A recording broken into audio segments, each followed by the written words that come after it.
Nigerians in Lagos and other parts of the country are struggling to get premium motor spirit as many filling stations remained locked throughout the weekend with very few selling petrol. This is coming despite claims by the Nigerian National Petroleum Company Limited that the logistics issues causing fuel scarcity had been addressed. There are worries that queues might linger for the next 3 days in the southwest. According to some media reports, there was a directive by the Nigerian National Petroleum Company Limited that fuel trucks must first service the Federal Capital Territory before any other place. As a result, the majority of trucks leaving the depots in Lagos since Friday were heading for Abuja. Well, Arise business anchor Boason Omofaye joins us now to discuss these situations and events. Always good to have you back on Newsbay. Good afternoon. A pleasure. Thank you so much. So Bill Gates says he's working with the federal government on identity technology platform for tax collection. What's your take on this? I think this is a good one. Since Omofaye, who was a former chairman of the Federal Inland Revenue Service, did a major reform of the FIRS a number of years ago, 10 years plus or so down the line.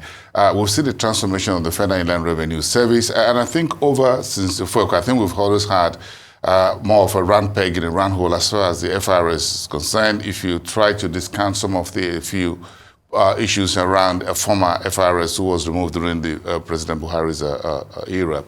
But broadly speaking, the FIRS we have today was not the same FIRS, Inland Revenue Service, we had 20, 30 years ago. They've been upscaled, they've been rebranded, they've been a whole lot more technologically advanced. But I think they can do a whole lot more in terms of using tax. The problem with tax basically in Nigeria is a bit multifarious. First, for tax that are collectible, you have issues with folks who don't want to pay tax. Then those who collude with tax officials, government officials, tax officials to evade tax. And you have a similar problem in Kenya, for example, in which even tax officials are trying to wear body cam now, according to the authorities there, to ensure that when they are dealing with customers and going to companies, the body cam can record conversations and anything that's going on. So collecting the right tax and having trust in terms of those who are professionals to collect tax has always been an issue. So we can always use additional layer of technology as been proposed by Bill Gates and his company to support Nigeria in collecting tax. I'm sure you know that Nigerian president, the current president, is a taxman by himself. He was a former governor of Lagos State, so he understands what it means to bring every kobo to the table. So he understands tax. So you talk tax, you understand that language, and he's been able to use tax effectively in Lagos, even though some will argue, a couple of folks will argue that tax, you have so many taxes to be paid in Lagos and what have you.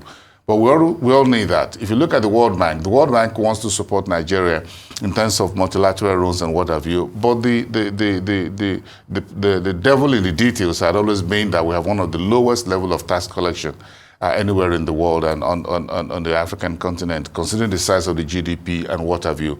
When you hear mineral resource extractive companies, whether in the oil and gas or in basic resources that are not paying enough taxes, you have corporate taxes that are not being well paid, you have issues of tax disputes and what have you. So we can use additional level of digital, scientific, whatever form that we can to ensure that, yes, taxes are rightly paid, the right amounts paid, and no one actually escapes getting the right money on the table and in government coffers. We did it. Nigeria sorely needs it. How that will help is anyone's guess when that technology is now deployed and see whether the folks who are to manage it will ensure that the system, the technology works for the benefit of Nigeria, not for the benefit of few individuals. Few bad eggs, by the way. The devil is always in the details. The devil is always in the details. Always.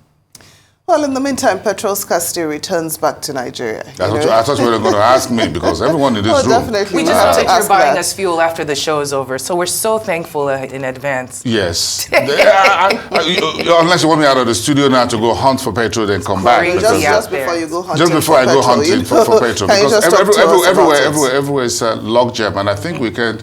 it's quite upsetting and a bit uncomforting for Nigerians to see full queues back in the country. Are we back to the past or back to the future?